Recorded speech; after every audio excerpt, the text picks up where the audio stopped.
Amelia, Adair here, and we're going to dive into some great conversation with love, marriage, and more. And we have a special guest, Vegas, who's here today. And he's gonna, yeah, say what's up, Vegas. How y'all doing out there? He's gonna shed some light and share some of his stories, and we're gonna just jump right into it. So, Vegas, how you doing today? I'm doing beautiful. I'm blessed. Yeah, you look blessed. Today. Thank you. Okay. Now, is that a little bit, it's because your wife done hooked you up a bit and gave You know what? I'm blessed every morning to wake up with her, so yes. Absolutely. I wake up with a glow because of her. All right, and the audience is eager to know. How long you been married? We've been married 6 years and counting. 6 years and counting. Mm-hmm. Okay. And how did you guys first meet? We met through a mutual friend. Mm-hmm. Started off a bit of enemy. Okay. We wasn't communicating. I used to do security at a club, and she used to come to the club, and she used to stalk me. Facts. She used to stalk me. She used to be like, hey, yeah, or like. And, honestly, I don't remember like the exchange of phone numbers. Mm-hmm. I think she hit me up for something for one of her friends, and then we kind of just, ended up. Yeah, played tiddlywinks back and forth on the phone. Okay. And then eventually it came to a first date, and man, a magical kiss, and everything was that. So how long you guys were dating? We was dating for maybe 3 years, 2? A year and a half, I think. A year and a half? Too. Go ahead, Nicole. Yeah. A year and a half, and then. She crazy. Her face. She crazy. So you know what's up. Like, I ain't gonna be playing. I don't even want to say she crazy. It's like I said, we got power in our words. Right, she's firm. Yeah, this was something she told me, she was saying, this is my husband. This is going to be my husband.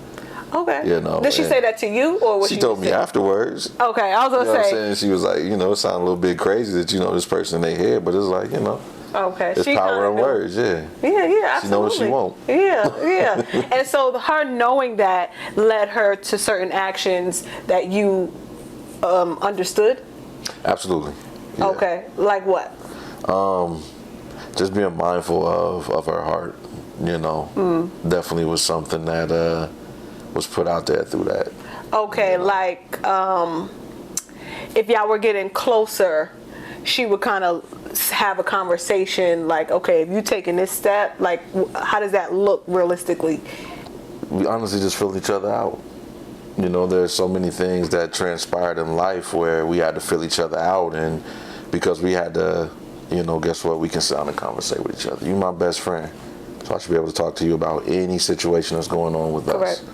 So if there's something that's bothering me, I should be able to sit down, express how I feel, no judgment, just understand me. Right. Cool, I can understand that. And so we have our situations, that's what we do. We sit down.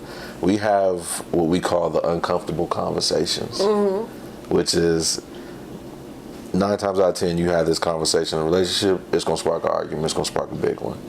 Because y'all don't know how to handle what just got said. Got it. So what do you say you do that helps you manage that uncomfortableness? Like, are you coming through with a calm energy? Do you guys write letters? You know what I'm saying? Like, what is it that diffuses? What? We've tried a little bit of everything. Okay. We've wrote letters. We've wrote just how we would, things like not to do if we have an argument, things you don't say, things you don't do. We read books consistently about, just helping each other in marriage, I think the last book we read, I can't remember the author's name, but it's called Monsters in Love. And I don't think I heard of that one. It's a beautiful book, but it really taught me about not allowing arguments to bottleneck. Meaning, like, if you speak on something and you just sweep it under the rug, next time it get brought up, it's going further and further and further to the top. It explode, and now you're looking at divorces, you're looking at everything. Right. So you ain't holding no grudges. Nah, I can't hold no grudges against that. That's what it sounds like. Yeah. Like when you just say you okay, but then you low key keep bringing it back. That's holding that grudge real quick. That grudge, yeah. So y'all let them go. We let them go. We do our best. Ain't nothing perfect, but we do our best. Okay. So what would you say would be the hardest stepping stone you guys had to climb?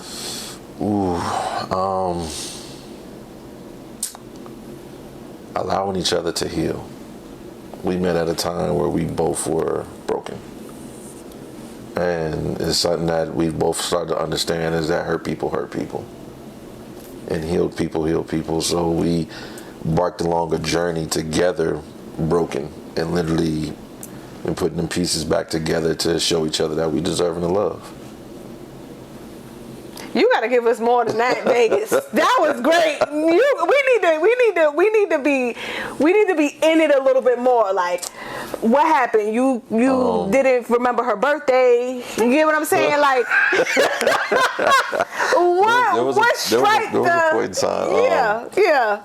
Full disclosure. Yes. Like I said, when we first ran into each other, it was, you had those sparks, and through dishonesty on my behalf, things fell apart.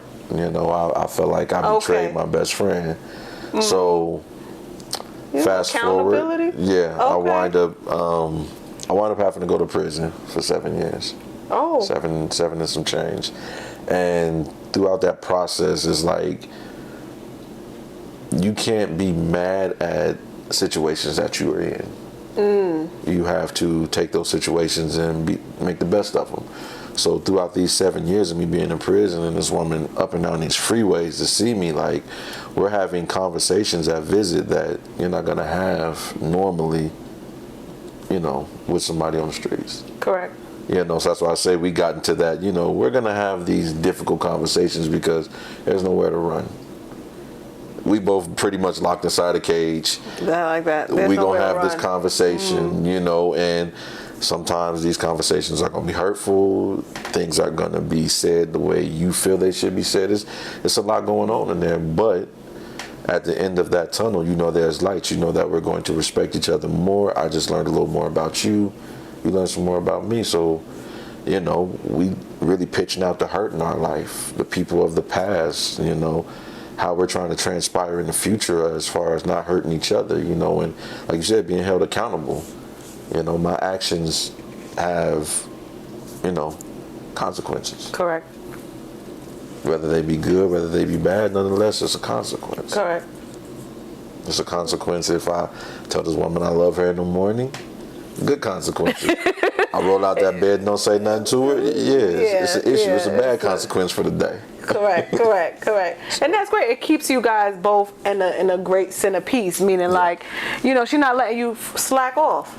No. And it shows in other areas of your life and vice versa because you don't want to see stagnation, so those little gestures that may seem like, it's just good morning, I love you. Right. However, it makes a big difference because she no slack. She don't want lag in her life. She wants progression. She don't want someone that's going to just be, and that's going to show financially. She don't want her money to be, the love, everything. She wants that consistency there, and that's how she shows you. Because we all learn from the actions. Oh yeah, absolutely. Yeah. So, do you feel like overall the process that you guys have been through is strong enough to lead others that's watching? I feel like we are strong enough to lead others that are watching who are understanding we're not perfect. Elaborate. That there are going to be some things that we don't get right. There are going to be some things that we do get right. This, for both of us, is a second marriage. So I've had a fail first, she's had a fail first, and this is us together, and that's something that, we always spoke about was like, we want to be a light. We want to be a light for any couple that feels, everybody said I don't deserve that person, or, this happened in life, and so I had to backtrack, or whatever the case may have been that decided to discourage your heart from being loved. So we try to be that light, and it's, like I said, it's a process. Yeah, it is a hard process. Yeah. Definitely when there's more darkness around and more darkness pushed, that to get what you want, you may have to do all this, wild stuff when that's not the case. And you guys exude that. Yeah. All right. So prior to, we had a small discussion that you actually deal with bipolar disorder. Is it bipolar disorder? And we would love to hear. One is how you are managing, and first off, how long have you had it? Wow. I don't know how long I've had it. Okay. You know, prior, I got tested when I was 32, 33. Wow. So I found out then, and I kind of found out just, you know, on my emotional wave. You know, when you're young, you feel like, oh, you're just going through emotions as a child. But, you know, man, as I got older, I'm like, nah, I'm not supposed to be. This. Yeah. I'm really having like what they call episodes of mania where I'm gone. I'm ready to go. Everything is fun. It's almost like being a kid at heart. What you mean ready to go? Like you just through, I just want to have fun. I just want to be out here. I love everybody. I love everything. Everything. So you're on like a very happy cloud, streak. and then it's just an immediate crash afterwards, where it's like, what's going on in my life right now? Why am I feeling this way? Like something's wrong, and I get in that headspace of something's wrong right now, and everything in my life is wrong. And so it took a part of me just kind of like, well, that ain't right, because nothing's wrong right now in my life. Everything was just perfect. How do you have a crash the next day and nothing's changed? In your mind. In my mind, something has changed. Okay. Something ain't right now that has me just in a depression. And when you get in that space, what do you not move? Like, how does that look in your life? Man, it's like a thought process of, you know, before I play video games, and I mean, I play a video game all day, and I tell people I have a strange pattern of processing things. Okay. Almost in a sense of, I'll drown myself out in something to think about something else. That makes a lot of sense. Yeah. You know, and it's like, I'll come out of the situation and, okay, I've solved that problem. What was wrong? Well, there was nothing wrong. So like I said, it taunted me to go get tested. Okay, from that, because you be trying to figure out what it is, and it just wouldn't really come to you. Yeah, it wouldn't come to me. Then it was just like I started looking up certain things of, you know, traits of things that people who have bipolar disorder do. You know. So how was family and friends with you in those moments? I'm very to myself. Okay. Which was harmful. Because, you know, like I said, I'm one of the people, I'm very honest, I'm an open book. I've come close. I'm not gonna say I've really attempted, but very much came close to, this is my thought process of, let me just go ahead and end it. I get you. Yeah. It got too dark. Got too dark for me. Okay. And I'm one of them people where I find peace within myself. So I'm not really expressing to anybody, hey, right. Because you don't feel safe to even go to. Yeah, like, you know, in our community, you commonly judged, you know, every second for situations that transpire in your life, and you not knowing, like, you really ain't have no control over what happened. But in our head, it's just, oh, he crazy. That's him. That's it. That's him. That's what he do. That's the label of it all. Crazy. He him. Yeah. That's him. Yeah. You know, and I really started doing research. Come to find out, I have a lot of mental disorders in my family. Right. Paranoia, schizophrenia, the bipolar, you know, we are, and it's like, it doesn't hit anybody, or should I say, nobody really finds out until they're older. So it's too late. Yeah, right. When it's at its boiling point, where the volcano, the lava is just sporing out. Yeah. Like my aunt, love her to death, you know. Just growing up with her, this is her.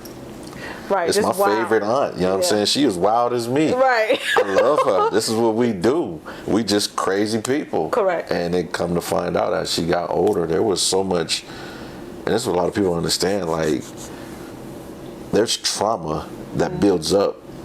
And becomes like double, triple trauma. Exactly. Yeah. So really sitting down with my aunt and, you know, having conversations with her, but more or less having conversations with my grandma. My grandma was telling me all the trauma that was going on in the household. You know. And you know what stays in this house? What happens in this house? Stay in the house. this That's just a commonly, practiced ritual within our black community. For what? Don't you tell them, man, I heard that a lot. Don't you tell nobody about my business. Yeah. It's and like, you be like this. man, let it slip out. You know you finna get something when you get home. And I know it was you. Right. And if it wasn't you, you still getting this beating. You be like, dang. But it's, okay, yeah. it's trauma, Yeah. so I really had to sit down and have them conversations with myself about trauma that I've went through growing up. It was, man, I love my mother, and my mother protected me. But, I really had to have a conversation with her one day as far as, just everything that was transpiring in her life. And how it affected beautiful, you. Beautiful, strong woman. She just dealt with a lot of things on the opposite end that wasn't family healthy. My mom never drank, never smoked. She was one of them women that she in the house, but on the back end, she's dealing with an abusive relationship in this house. And she's just doing what she's doing. She's showing up the best way she could show up. Because it's like, my kids gotta still live. Mom's a fighter, she ain't never finna let no man put her hands. So it's like, I'm sitting here watching these situations. Okay. Trauma. It got to the point where, my mom's wound up shooting a dude. I'm standing right next to my mother holding her hip as the gun goes off. She got tired. You know what I'm saying? Was it the end for him? Nah, he survived. Okay. You know what I'm saying? But the caliber of gun, the bullets are known for ricocheting. Now this bullet didn't ricochet off a dude and came back and hit my mom in her finger. Sugar plum. Yeah. It goes through my mom's finger. Okay. Like I said, these bullets are known for ricocheting. I'm standing right next to my mom. That bullet could have hit me. Yeah. And like I said, it's just, I sit down and have these conversations as an adult now, letting my mom know, I never spoke out on these things. Yeah, but that was wild. Yeah, these things affected me growing up. Right. So, it played a big part in me really getting tested for this bipolar disorder. And when it came, when it came through, I tried the medication, and it wasn't for me. Yeah, that medication is... Yeah, I'm a very vocal person, and I like to express myself when I'm able to, and that medication just seemed like it just shut a part of my brain down. It was just like, you don't speak about nothing unless I allow. And that's how I felt in my head. And here it is, like I'd be sitting down trying to express myself, but it's not coming out how I... taking that medication, it kind of had me in a headspace of not being able to communicate with anybody. I said, just me being a person to myself, I know how I am, so I monitor these situations as I grow older. So just me dealing with it right now, I do a lot of music therapy. Just kind of have certain songs in my head, they kind of just coach me along throughout the day. If it's not that, I'll try meditation. I'll try, I'll smoke weed. Like, I just do a bunch of different things. To not get too hype? Yeah. Is that what? Not even just to get too hype, but not even just to have that low either. So I need like that perfect medium, balance. So sometimes I'll wake up in the morning, like I said, ain't nothing wrong, but it feel like everything in the world just shifted and my day is upside down already. I didn't intend on waking up like this. Okay. So. So once you wake up, do you just do mood check? Like, how do you check yourself? Because when you in it, you just in it. You get it? Yeah. So how do you identify for yourself that, all right, I'm in this, let me pull, like... Honestly, how I check is with my words of affirmation in the morning. And if what I'm saying to myself is believable, okay, yeah, cool, I'm in a good mood. This is great. If I say what I have to say and it's like, I'm not feeling that today, I'm not buying that from you today, I know it's going to be one of them days. Even my words of affirmation ain't working for me this morning. It's going to be one of them days, so we got to have a reality check. Like, let's sit here and try to figure out what we can do. might need to play Monopoly Go for a few hours. I might just need to listen to some music. I might get need your to mind. just kind of set that pace for yourself before you really get out that bed. Because once I'm out that bed, my day is starting. So when we say personality disorder, right? Am I getting it right? Is it a mindset situation? You get me? Or is it emotional for you? Definitely emotional for me. Okay. Why would you say that? My emotions just kind of put me in a different headspace. So the emotions is triggering your mindset. Yeah, overall. to kind of overall, this is how you're going to feel about every situation today. And it sucks for me because I find my wife going through things someday, and it's hard for me to be there for her because this is how you're going to feel about everything today. So it Nothing's sounds gonna like a matter. dictatorship comes out of you and is kind of telling you, okay, this is what it is. This is what it, and it sounds like you're fighting back with it, Yeah.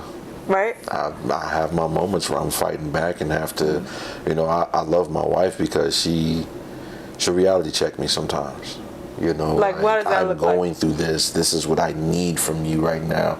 So I have to step back and, She'll say that to you. she'll say that to me. And Okay. it's like I have to step back and it's like, okay, well, just try to fight through this a little bit. Like, just come on. Pick yourself up to at least show some empathy towards the situation.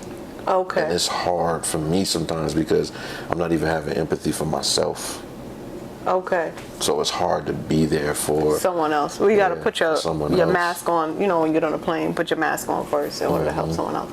Yeah. Okay, great. So overall, you did say that you're more of a spiritual individual. Absolutely. Can you just identify that more directly? With me, spirituality is just having a direct connection with myself and my higher being. Okay. I believe in God. I pray to God, but just my steps that I go through might not be the same as religious steps. They're in church, or people might pray all day. Like I go through my situations, and I know God is in me and within me on every situation that I go through. So my spirituality is just consistent with being mindful and understanding of what it is I practice, what it Okay. is I believe and What you understand. believe. Okay. Yeah. Right. So with me, like I said, I'm in meditation, and before I go into meditation, I have to clear my mind out. What's meditation for you? Just sitting there and just quietness, but noisy. Like, you like a little music by myself. I like the Zen garden meditation music. Okay, so you actually put on meditation music. Yeah, so it's like, when I say it's like noisy with a clear mind, meaning like my mind is clear, but I hear everything going on around me. So I'm And deep in it. You hear everything in your head or everything Just around everything you? around me. Yeah, like Okay, you'll hear like footsteps, you'll hear birds chirping. I get what you mean. Yeah, I hear everything around me, but my mind is clear to process whatever it is I'm meditating about. Whatever it is that I'm praying about within my meditation, my mind is clear and precise to get, this is what's going on in my body. So when you say your mind is clear, meaning like y'all on one accord? Like, I'm tapped in with my higher power. I'm on one accord. Like there's, Okay. if you say, some people say, if you close your eyes, you're gonna have, 1,000 thoughts. So it's hard for you to meditate. And for you to be able to close those thoughts off, like it's hard. But it becomes easier with practice. correct. So like I said, me being in prison really gave me a position and a place to try to clear my head out. So prison helped the situation. Prison helped the situation because it took me away from everything that was distracting me at the time, where I couldn't find peace. Couldn't find peace within myself, couldn't find peace within my life. So like I said, then you have those emotional crashes and it's like, what's wrong? There's nothing wrong. You just don't have no center of peace right now within yourself. So have you ever tried to do emotional growth, like emotional healing, like healing just that emotional area in your life? I feel like I've put my toe in the water on it, but I ain't never jumped fully in with it. Yeah. You sound like you may know it's there, but you like. And that's that's to my wife. Being there and us having them conversations where she's allowing me to have some type of emotional intelligence. Correct. To these situations Right. where it allows me to grow emotionally because Right. I was, hate to say it, very cold-hearted to But a lot of situations. That doesn't mean you don't have emotions, or does it? You know what? It's literally, like, be honest with you, and me and my brother, we had a conversation all the time about how we was raised and the things we was taught. And my grandfather used to always tell me, ain't no emotions from a king. You gotta be solid in on every decision you make. Ain't no wavering. Like you can't allow yourself to be. And it's just like going through life like that allows me not to cry for a lot of situations or show any type of emotional intelligence towards a lot of things. You kind of just, okay, that's it. Just no response. No response. You just move on through life. So me growing up and I've seen death within situations is kind of like just no response. Non-responsive. Well, it could hard. be right because it sounds like you're muting your emotions. So That's what you taught us growing up, because if you mute them, then you're not expressing them. If you're not expressing them, then you depressing them. So a lot of where you can really see growth and see more progression is really you got your mindset figured out. Yeah. Right? Absolutely. You got your physical figured out. You go to the gym or you do something, right? Got a little shoulder on you. This is natural family build. We all big people. Talk about it. You built different. However, the emotional side is still being neglected. So if you think about your emotions like on a scale as well, from a 1 to 10, if you'd have muted it down to 0, it doesn't have no. It's like you say, you shut that side down a bit, and it doesn't. You still need it. You get what I'm saying? Like you saying, like they saying you don't need your emotions, which is like saying you don't need your heart. Right. You get what I'm saying? It's obviously not a truth. If you can work on those areas a lot more, it can bring you a lot more clarity. Absolutely, I definitely believe that. So like I said, I've kind of dipped my toe into that emotional, but I haven't fully jumped in, and that's me growing older and starting to understand, like, your grandfather had some wise words, but they weren't always the best to follow.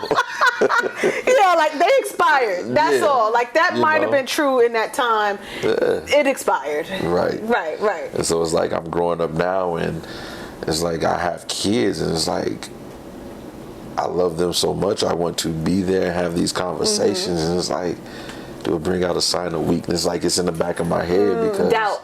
Because of those sour seeds. Exactly. Okay. Am I showing weakness because I'm being, this loving with my kids or this loving with my wife? Like, is this something it's messing with your confidence? Not even the confidence, just my mind state of, like I said, was pitched to me as a child. And now has fostered into this big tree as I've grown up. Now I'm trying to chop this tree down. Right. And plant a new seed that's more emotionally intelligent. Right. More capable of being there to show sympathy and empathy towards situations. So how have you tried to dip into emotional growth? Like I said, just with my wife, like she will not allow me to stand on that square of just stone-faced cold-heartedness. Nah, you gonna show me some type of emotion. You gonna, nah, this is how I'm feeling, so you better loosen up. Yeah. You better loosen up. So she pluck you a little bit. Yeah. Okay. And it's like, I love it because I see the benefit in it. I see the man that I'm becoming, not only before her eyes and my kids' eyes, but before my eyes as well. Just by her, like I said, not allowing me to steadfast on some of them situations. Like, you gonna show me some emotion. I'm gonna bring something out of you. Okay. I'm gonna make you cry somewhere. And I feel like because she's always shooting for it, sometimes it's like, all right, you're doing too much. You're not gonna get a tear out of me, but I get where you're coming from with this. I ain't a piece of putty, but I got you. Right. Okay. I know where you're going with this. You need a pot. I got you. Okay. I'm gonna be a pot for you. Yeah. If y'all can see her face. Okay, yeah. So that's beautiful. It sounds like you are making a lot of progress overall. Yeah. I mean, overall, just hearing you speak, you seem like in a very healed space with it overall. Yeah. Yeah. I mean, if I can say anything to anybody that's watching this, like, don't wait. If you got to get tested, go get tested. If you think, have an inkling of, or your family history, just go get tested. It don't hurt to get tested. The worst they can tell you is yes. And often we always in that headspace, so the worst thing they can tell you is no. But Correct. In this case, the worst thing they can tell you, I don't even want to say the worst thing. If they tell you yes, man, you have avenues of dealing with life and people out there to reach out to help you deal with those situations in life. So, do you feel like this is a lifelong disorder that you're gonna have? I do. Why? I feel like I just feel like like I said, having those days, they hit or miss. I don't know, but because I know my family history, I'm more mindful of it, of a lot of things. I tell my wife to look out for these things and these characteristics, as well. Like, right. Our family have to deal with us. Okay. And there's so many times, you see people, their family turn their back on them and they out there. They off their rocker, they ain't getting their medication. And some people function good on medication, and some people, they have to find their own holistic way about things. Right. With me, I'm on my own spiritual, holistic way of finding out how to deal with my bipolar disorder within different avenues. Okay. The uncommon. I don't want to medicate before I actually try some things out. Like I said, I know music therapy worked for me. I know, meditation. I know my moments of, smoking weed. Those are just, they help me. I don't have to run to the medication and pop the medication every day where, like I said, I can't express myself. I can go through these avenues, and this is just me trying it. You know? Who's to say what I'm doing is right, but it's working for me. Well, I was going to say, to add to that, Vegas, because it sounds like you came to a very healed point where you got things under control. And when we started, you said our words have so much power. So I want to challenge you that now that you have all this clarity and understanding of who you are and what you've been through, now go through life. You don't have a disorder. Have you ever went through that avenue? Now start speaking into your life that this doesn't have to be long term. You have that power, you have that control. And once you start to speak it and believe it and grow that seed, can it be a long-term solution for you? It could be, and I'm willing to challenge myself to try that. And that's something that's never been brought to my attention. Man, like I said, I tell myself in the mornings, I am a king, I'm powerful, I'm loving, I'm worthy of giving love and receiving love. And you worthy of knocking down that long, thick hurdle that it is. It may have expiration date. I'm hoping to do. That'd be the best thing. Yeah. So we'll follow up with that in a few months and see how your days are, because it's not like you have to stop doing your morning stuff. That can still be evident because it's still great for growth overall. Yeah. And then added in this beautiful cherry. I don't own this disorder anymore. I don't have this problem anymore. And if I do have it, I'm discarding it. I'm getting rid of it because I have control over Vegas. Right. Speaking as you. I like that. I'm definitely gonna try it. Yeah. Definitely. I don't want to say I'm gonna try it. I'm going to do it. There you go. I feel like when we say we try, we setting ourselves up for a reason to fail. So I'm definitely going to do it. You heard it. You heard it from Vegas directly. So Vegas, again, thank you so much for your time Thank you. today. The pleasure's mine. It's been amazing, and she's off camera, but we will thank the beautiful wife, Nicole. Thank you so much for keeping him polished. If you are looking to get a new coach and start some new changes in your life, don't be afraid to just reach out and check out Amelia Online Academy. We have free coaching available. We have classes. We have programs to deal with financial growth, spiritual growth, and just shifting your mindset altogether as you walk into 2025. Okay? And get someone that's going to be on your side this time. Appreciate you. Bye for now.